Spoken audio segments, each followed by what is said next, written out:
Hi guys, and welcome to Froggy Day Crochet. Isn't this shawl just gorgeous with all the different color changes? I was given permission by Stitch Gwen to do a tutorial for you on her pattern Cakes 2 to Tango. This pattern can be found on Ravelry, and it is available in English, Dutch, and French if I'm not mistaken. I will clarify that in the link below. There will be a link below for the pattern on Ravelry. Also a link below to Stitch Gwen's Instagram page. And also a link below to the post on my Facebook page to where I'm going to post this picture. I hope that you guys enjoy this tutorial. And I would love to see what you guys make. So please go to my Facebook post and post under this thread. If you post it on Instagram, don't forget to put hashtag Stitch Gwen on there so that way she can see what you have done as well. I'm so excited about this pattern. I really love the excitement of it and not knowing the mystery of how the colors were going to come out. So before we get started, I'd like to take this opportunity to thank you for watching. Please don't forget to hit the like and subscribe button as it helps my channel. So without further ado, let's get started. Okay guys, so by now you should have found the pattern and printed it if you would like to follow along. If not, again, the link to the pattern is in the description below. Again, I was given permission by Gwen. You can find her as Stitch Gwen on Instagram and on Ravelry. And this is an absolutely gorgeous pattern. It's called Cakes 2 to Tango. So basically you're using 2 color cakes to create this different color effect here. And I think it's absolutely gorgeous. Absolutely brilliant pattern. So I have chose to use the mandala cakes. I'm going to be using this color right here, which is called Dreamscape. It's absolutely gorgeous. Has the gray and the light pink and then almost a pale pink and then goes to the darker and the gray. I'm going to be using that as my color A. As my color B, I'm using Spirit. See if it will autofocus there for you. And this is a gorgeous blue and teal color with some gray and darker blues. So I'm going to set them off to the side so that way the camera does not focus on that while we're starting our project. Okay, so let's get started. I'm going to go ahead and set this pattern off to the side. Again, the link is in the description so that you can print it yourself. I have went ahead and pulled out the middle of these yarn cakes because you know how that can be, right? Okay, so the first thing we're going to do is make a slip stitch. I like to leave a long tail. That's just a personal preference. We are going to chain 3. And we're going to join in the first chain to make a ring. Now, all in the ring, we are going to do 2 half double crochets,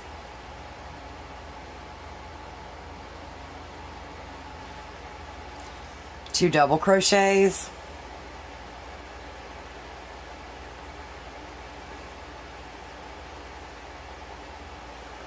1 treble crochet,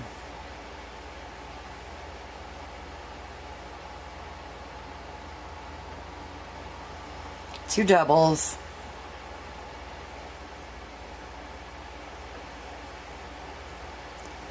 and finally 2 half double crochets. And this is what you have at this point.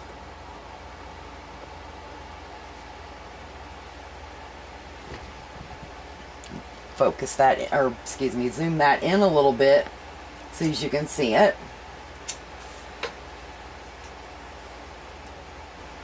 So basically this is what you have at this point. I know it probably looks a little awkward, but it will make sense soon.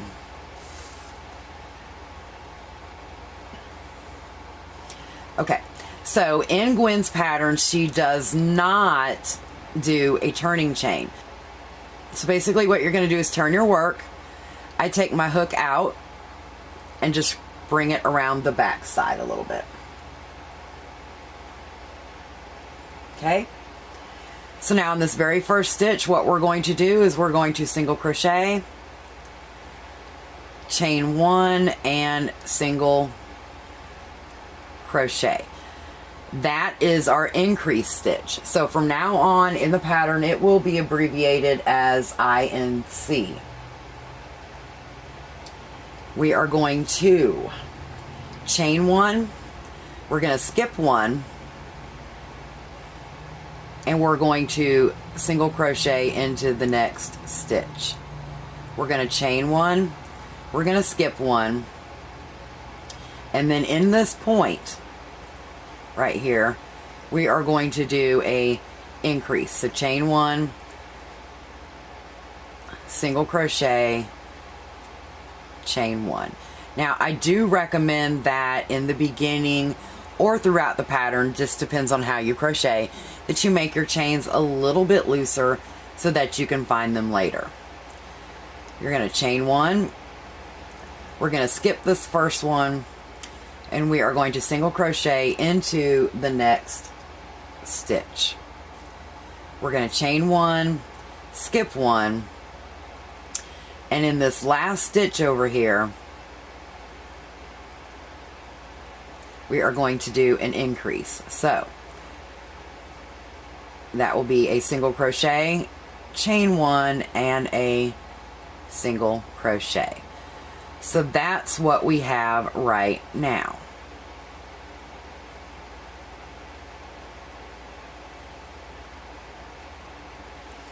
Okay, we are going to turn our work, and from here the stitch pattern is repeated, and it should become a little bit easier for you at this point. So now what we're going to do is look for that first single crochet. That first chain. So in that chain space, we are going to single crochet, chain 1, and single crochet. That is our first increase. Chain 1. In the next chain space, we're just going to simply single crochet. Chain 1, single crochet into the next chain space, chain 1, and now we are back to our corner here, or our point of our triangle, and there we are going to increase. So that is single crochet, chain 1, and single crochet. And then from this point we just continue the pattern up.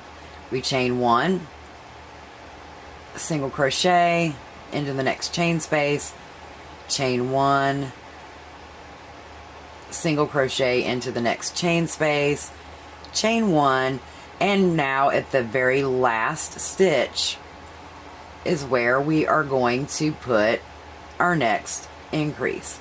So again, that's a single crochet, chain 1, and a single crochet. So that's what we have right now. As you can see, it's starting to form a triangle. Okay, so we have actually done the first 4 rows. So now it is time to introduce our new color. So we are going to drop color A, and what I'm going to do is put a slip marker, or a stitch marker rather, here into that loop and just pull it down out of the way. Okay? I'm going to pick up my color B. I'm going to turn my work, and I'm going to look for that first chain 1 space, which is right here. So I'm going to bring in my new color. I am going to slip stitch it in, and now we work just like we did on the previous rows. We're going to chain 1, single crochet, chain 1.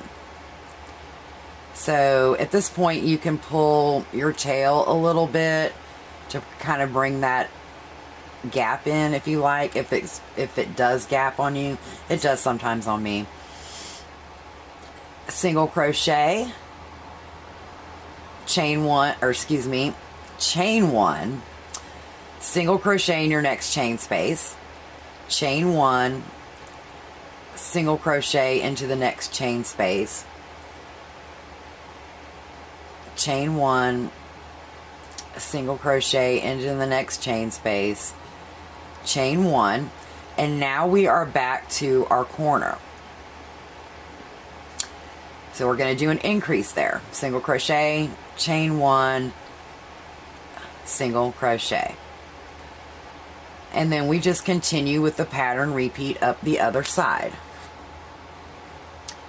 which by now I'm sure you have down, but just in case, you chain 1, single crochet into the chain space, chain 1, single crochet into the chain space, chain 1, single crochet into the chain space,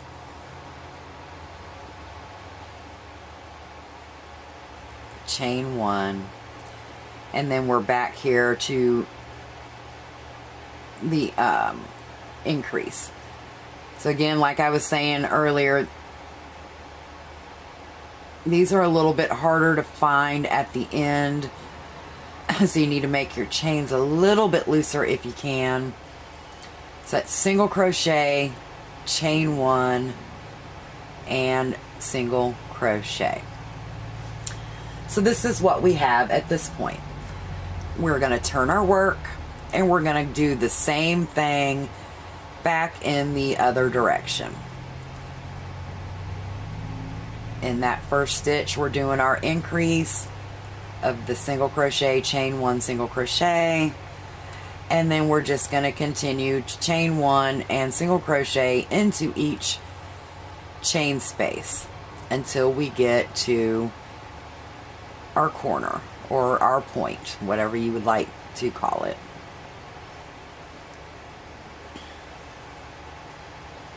We continue to do that. Now we're back to our point, so we're going to do our increase here, which single crochet, chain 1, single crochet, and then we just follow our pattern repeat back the other direction.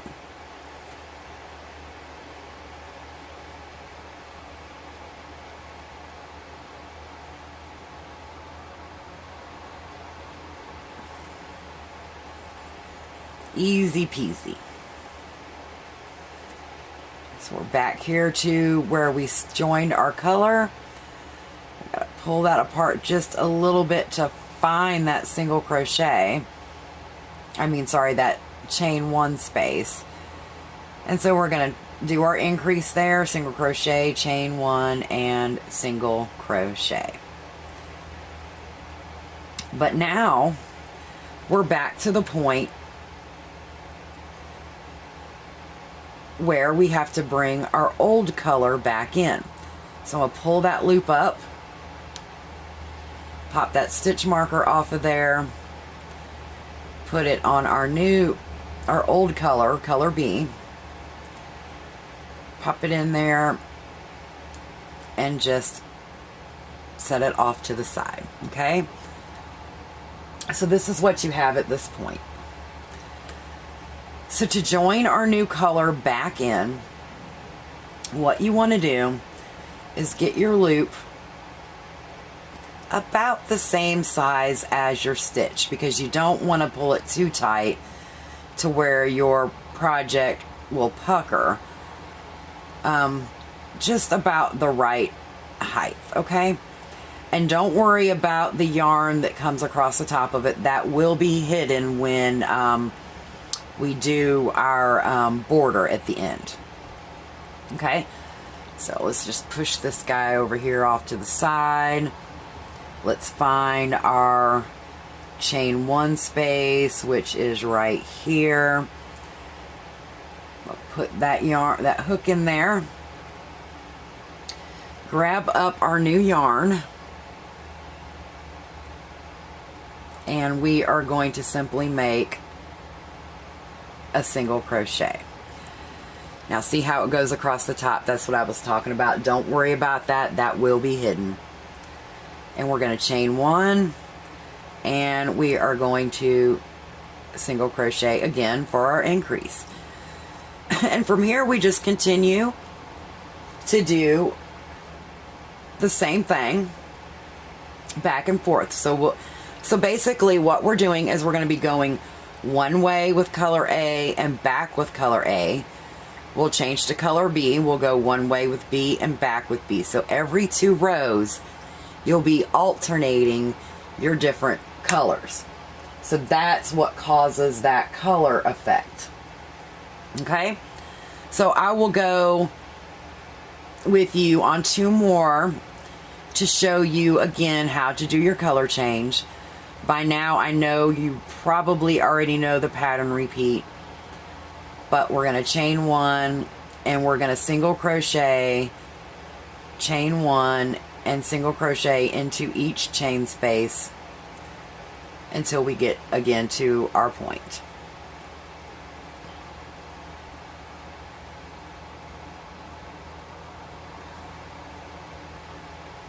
The stitch pattern is a simple stitch pattern. So we're back here to our point. And this is where I say that it's be more beneficial to put a looser chain in there so that way you can find it. I tend to crochet a little tight, so my chains on increases are always harder to find. But anyway, as I was saying, this is a simple stitch pattern, but the technique that Gwen came up with for this pattern to use 2 different cakes and watch the colors change and watch them grow together was genius, in my opinion. And it's also exciting because you really don't know what it's going to look like. I mean, you can anticipate it, but until you actually do it, yeah, that's the fun part of it. So again, we're here at the end, and we're going to do our increase. We're going to turn and follow the same stitch pattern back. So in that first single crochet, we are doing our increase again.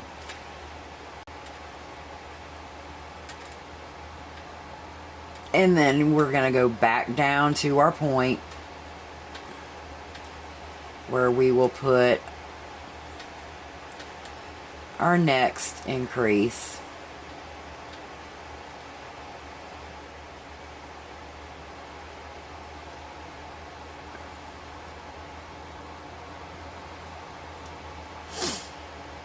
Okay, so again, we're at our point, we're doing our increase, single crochet, chain 1, single crochet, and then we just continue this stitch pattern.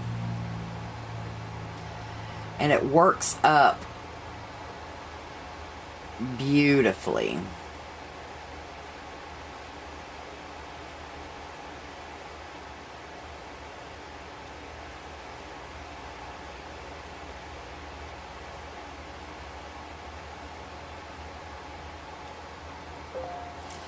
Okay, we're at our last stitch, so we're going to do our increase. And now it's time to drop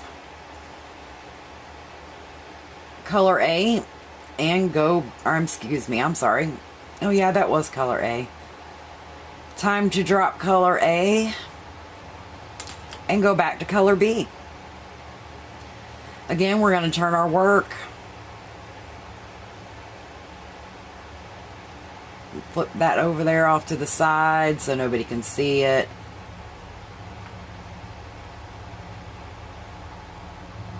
Make our stitch about the same size as the other one so it doesn't pucker. Look for that chain one space, which is right there, hidden quite well. And we're just going to continue to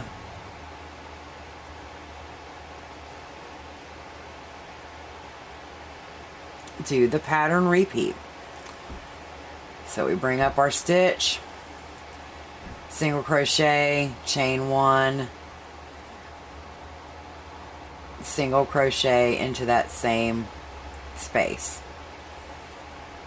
and then continue to do like we have been doing all along.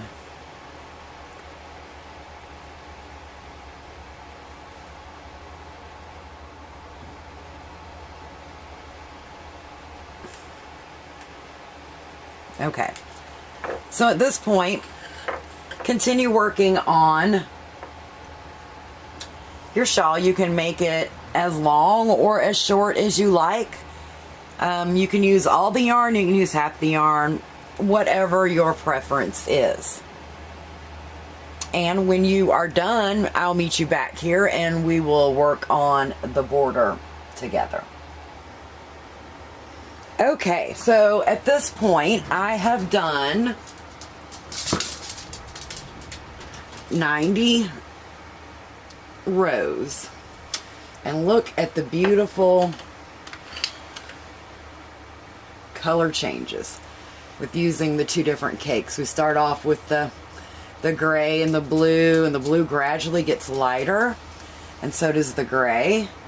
And then it goes into this teal, the pale pink, white, gray, darker gray, and then I finally ended with the dark gray and the bright pink. Now, at this point, I could have went a little bit further and did a couple more rounds, but one thing that I did notice, and I will show you here, is that even though they are both the same weight,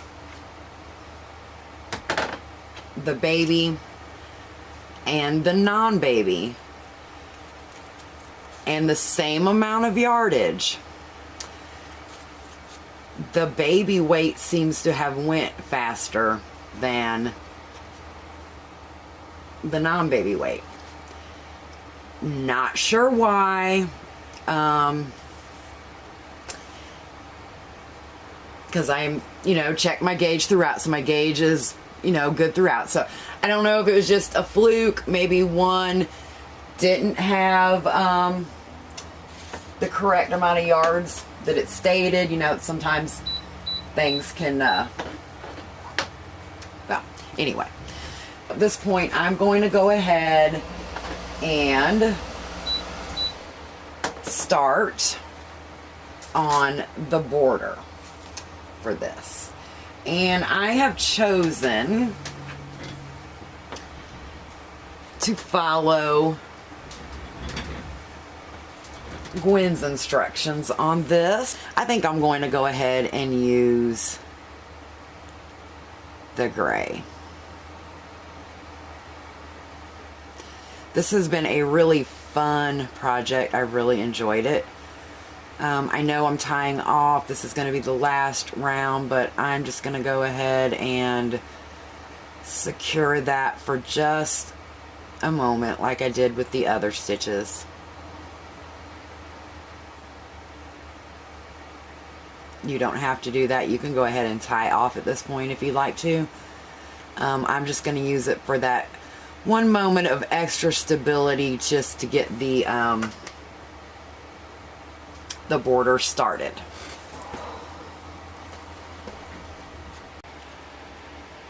Okay, so in order to do the border, it is really truly a simple border, but a beautiful border at the same time. What we're going to do is, just like we've been doing, we're going to bring our yarn back up to the top into the first chain one space. And we're going to single crochet into that chain one space. And now we're going to do a picot. So for this particular pattern, Gwen's picot is a chain 3 and slip stitch into the first chain. So that is what we are going to do right here. So we're going to chain 3, 1, 2, and 3, and then we're just going to slip stitch into that first chain. And that right there is your picot. We are going to single crochet into the chain 1 space. We are going to chain 1, single crochet into the next chain space, and do another picot. So chain 1, 2, 3, slip stitch into that first chain, single crochet into the next chain space, and chain 1. And that is so cute. Let me zoom in a little bit so maybe you can see those stitches a little easier. So now at this point we're going to repeat. We are going to single crochet into the next chain space. We're going to chain 3, 1, 2, 3. We're going to slip stitch into the first chain to make our picot.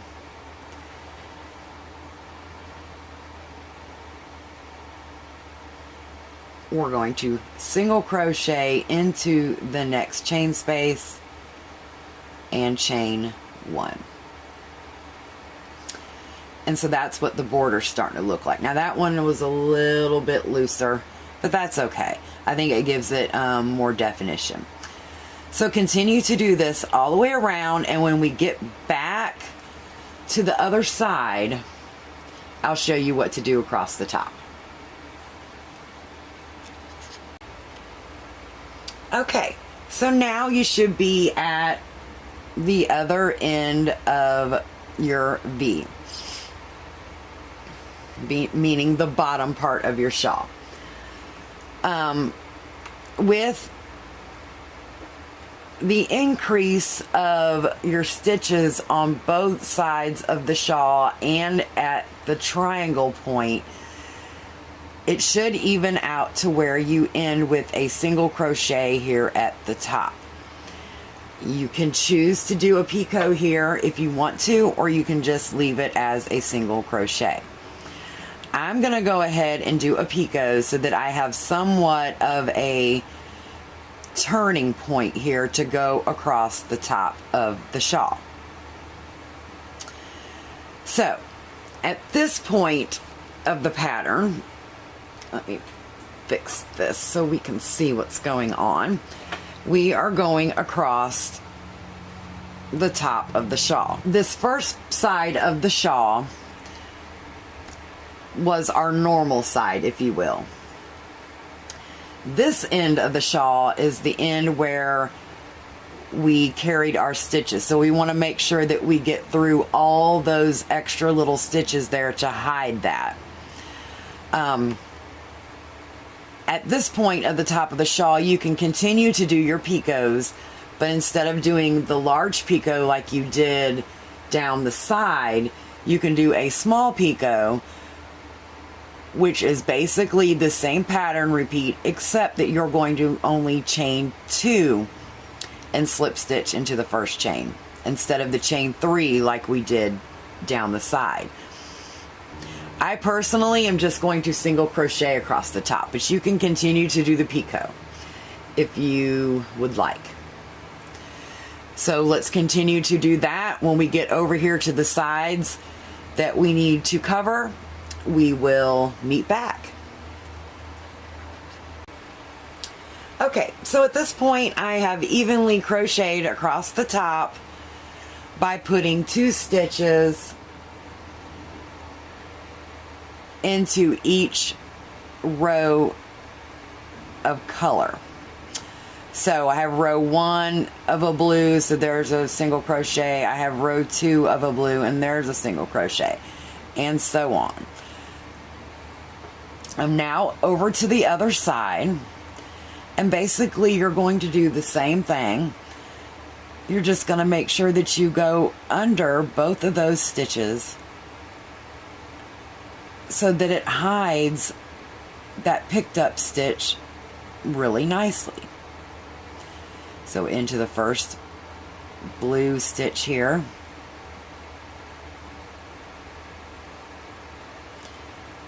And sometimes, you know, it's tricky to get into the rows, the side of the rows. So we're here into that first stitch and we're going right over that gray, and then we're going to go do the same thing onto the other end of the blue row and right over the top of that. So basically we are just hiding all of these things to make it look even. Now remember to try to keep your tension loose across the top so that way it doesn't pucker. And once you've done that, tie off all your ends, and congratulations, you have completed Cakes 2 to Tango by Stitch Gwen.